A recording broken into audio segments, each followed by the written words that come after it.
Olá, boa noite, irmãos do Sinai. Eu gostaria de conversar com vocês hoje, falar para vocês hoje sobre o culto de Maria. Como começou o culto a Maria. Se vocês procurarem como começou o culto, vocês vão ter opiniões um pouquinho diversas, porque dependendo do ponto de vista do autor, isso será um culto aceitável ou não. Porque do ponto de vista das igrejas protestantes e evangélicas, o culto a Nossa Senhora, a Maria, mãe de Jesus, ele é como é que ele grafou aqui? É um engano. Ele não pode acontecer. Já se o texto for escrito por um cristão católico, ele vai encher de adjetivos, né? Dizendo que tudo bem, maravilhoso. Então, como aconteceu essa veneração? Como é que eles acreditam que aconteceu? E ele deve ter acontecido, ocorreu com a morte de Jesus. Os apóstolos passam a pregar a palavra de Jesus, começam a escrever os evangelhos, e aí, como eu falei no vídeo anterior, né, todos os lugares tinham um evangelho, o evangelho de Porto Alegre, o evangelho de Torres, eles vão botar dentro daquela ordem espacial que a gente comentou, né? Ou o aparelho do Aquino de Porto Alegre, o aparelho do Francisco lá de Torres, enfim, era grafado de alguma maneira essa história. Então, se acredita que ele, desde que Jesus morreu, já se tinha algumas pessoas cultuando Maria, a mãe de Deus, porque eles acreditavam que Jesus era Deus, então a mãe de Deus tinha um lugar em destaque. E muitas doutrinas católicas que surgiram já no primeiro século, metade do primeiro século, no ano 150 da Era Comum, ela já era encontrado registros dessa adoração. E ela não é ensinada diretamente na Bíblia. E, segundo evangélicos e protestantes, ela é uma má interpretação. E repetindo um pouco do que eu estava dizendo antes. Só um pouquinho, que eu deveria ter feito isso antes de começar. Isso. Mas as doutrinas da Maria só começam a ser oficiais a partir dos últimos 200 anos. Eu até vesti uma camisa do Rosário, né? Um colégio marista, e ele tem 100 anos em Porto Alegre. Seguindo essa linha de raciocínio, né? Ela começou quando os cristãos começaram a misturar isso aí, não tem como separar no imaginário popular. Existiam rainhas, deusas rainhas no passado. Os cananeus, ou os vizinhos próximos a Israel, tinham a Sera, tinham a deusa do céu, a rainha do céu. E eles começaram, Maria, na importância que era, começaram a grafar a rainha, a deusa do céu, a deusa mãe de Jesus. E isso foi facilitado porque quando o conhecimento se divulga através do Império Romano, à volta do Império Romano, nós temos muitas outras religiões, e todas as religiões, a maioria delas, tinham uma deusa. E Maria, naturalmente, foi assumindo esse lugar. Só para quem está procurando mais detalhes, né? Em Jeremias, capítulo 7, no versículo 18º, ele já menciona a rainha do céu. E Jeremias é do tempo da escravidão na Babilônia, que deve ser em torno de 500 a 600 anos antes da época de Jesus Cristo. Então, já daquela época já tinha uma cultura de rainha do céu no povo judeu. Aí passa-se o tempo e no ano 1000 depois de Jesus Cristo, depois do início da Era Comum, né, a adoração e veneração a Maria, ela já muito popular. E eram debatidas se deveria ser oficial, se não deveria ser.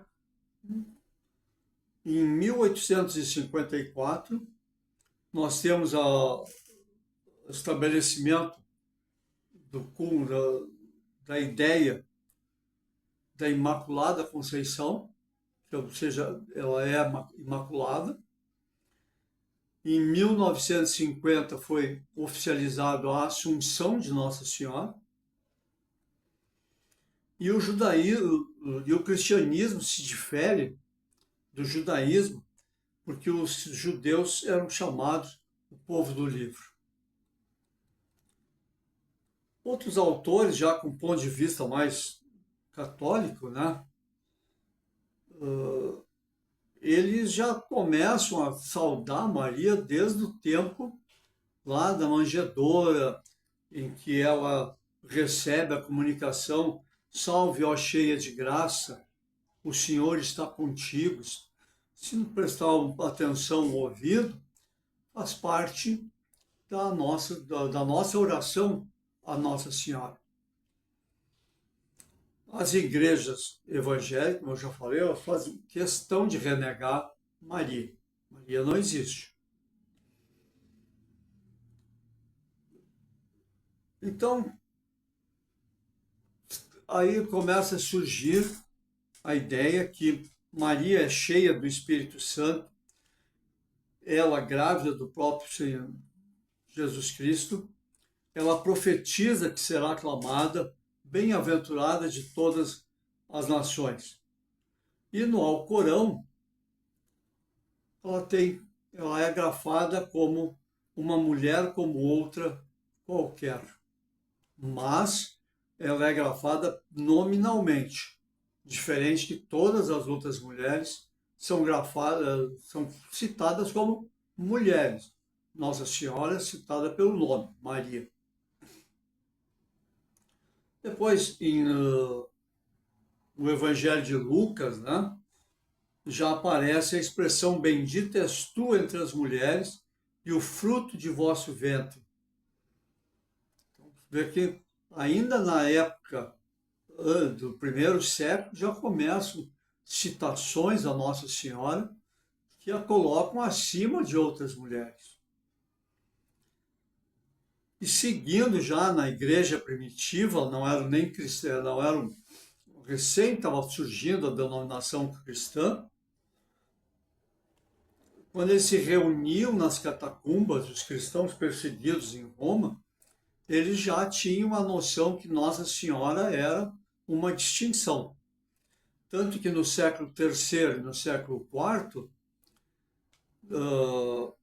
já usavam de pintar nas catacumbas, nesses locais de reunião de culto cristão, a imagem de Nossa Senhora entre Pedro e o Paulo. Então, entre dois apóstolos. E com as mãos estendidas em oração. Os judeus oram assim, com as mãos postas à frente. E nós, cristãos, cruzamos as mãos. Segundo eles, o meu campo energético do lado direito é um tipo de campo energético e o meu campo energético do lado esquerdo é outro. Então, toda vez que eu uno as mãos nesse sentido ou assim, eu tenho entrelaçamento de energias não benéficas, ou pode não ser benéfico, porque cada lado do meu corpo tem um tipo de energia. Então, eles, assim. Por isso, as pinturas dos primeiros tempos seguiam a concepção dos judeus, né? Israelitas, com as mãozinhas à frente. E para exemplificar essa, essa linearidade no tempo, no espaço, no século III e no século IV, depois de Jesus Cristo, já existe uma oração que eles chamam de subtuum paraesidium, sob vossa proteção. Então já existia no ano 300, no ano 400, uma oração específica à Nossa Senhora, sob vossa proteção. Eles se colocavam sob a proteção de Maria. Foi encontrado um papiro em 1927, no deserto do Egito, uma oração de uso litúrgico na igreja coopta. E a tradução desse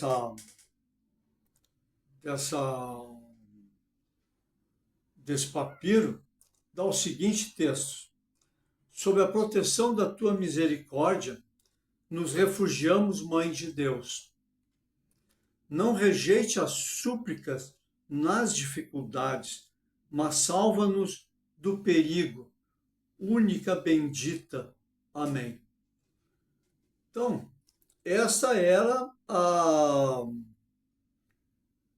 já era a estrutura da oração no terceiro século, nos anos 300, 350, 400, 450, abrangendo terceiro e quarto século. Bem interessante um pouquinho que deu zebra aqui de novo. Eu resolvi trabalhar com o computador hoje, então não está dando certo. Bom, Santo Ambrósio também é dessa época, né? Ele descreve que Maria, ele tenta criar a base de como nós vamos orar e que é certo orar, tá? Para não cair naquela visão de que não podemos rezar para Maria porque Maria não é uma divindade. Então aqui ele cria um critério, né? Santo Ambrósio diz o seguinte: Maria é o templo de Deus, enquanto que Deus é tudo e não o templo. Maria, então, seria uma referência a Deus, porque Deus é maior que o templo. Então, Maria é simplesmente o templo de Deus. É a divisão que ele coloca. Então, ele consegue, com isso, distinguir o lugar devido ao Deus Altíssimo e o lugar de Nossa Senhora. O primeiro registro escrito sobre Maria, já criando uma ideia de que podemos orar ou não, o registro é sobre Santo Inácio de Antioquia. Ele foi um bispo que viveu entre o ano 68 e o ano 107. Ele afirma que Cristo foi concebido em Maria e nascido em Maria, e que a sua virgindade pertence a um mistério escondido no silêncio de Deus. No século III ainda, no século III, encontra-se o título de Nossa Senhora como em grego Theotokos, que é Mãe de Deus. Isso foi escrito por um autor chamado Orígenes, e é a primeira testemunha conhecida desse título. Foi ele que grafou isso. Em seus escritos aparecem pela primeira vez a sentença Subtuum Praesidium, né? Ratificando então o início do culto a Nossa Senhora. Desde lá, o culto vem se estabelecendo, se estruturando, até o reconhecimento formal pelo que hoje é a Igreja Católica. Continua não sendo totalmente reconhecida nas igrejas protestantes e evangélicas atuais, mas tem muita força dentro do movimento da Igreja Cristã. E todos nós, não há quem de nós, por menos que acreditemos que Maria é Salvadora, temos o conhecimento e o hábito e o culto está impregnado já na nossa cultura de orar a Maria, de pedir a Maria. Naquele filme No Alto da Compadecida, né, tem uma discussão no final muito interessante, e em algumas caricaturas que acontecem, não é bem caricatura, mas algumas grafias, né, que Pedro leva Jesus, ele está no portão do céu e ele leva Jesus caminhando, e está lá Maria com uma escada, né, e as pessoas subindo a escada, né, entrando no céu, não pelo portão com Pedro, mas por uma entrada lateral, né? E Jesus diz, tá, é coisas de Maria, não deixa assim. Então, é um culto que começou dentro da religião que veio a dar o cristianismo, né? Como um culto espontâneo da população. Obrigado. Boa noite.